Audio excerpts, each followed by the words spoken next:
Hello everyone, in this video I'm going to show you how to add Calendly in your WordPress site. So for this you have to go to the start button, then simply type in the Chrome or the preferable browser that you would like to use.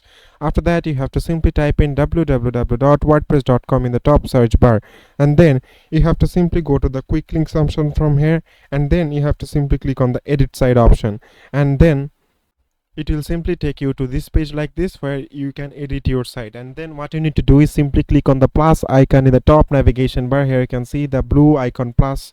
You have to just simply click on it, and after that here you have to simply search. You will get a lots of options from here, and from here you have to simply search for Calendly. And once you search for the Calendly, here you can see the Calendly will look like this. Then you have to simply choose this one from here, and after that you have to simply drag it to your website. And after that, here you can see we have already placed our Calendly option from here, and from here your consumer or your viewers of website can easily now fix the schedule by using your Calendly.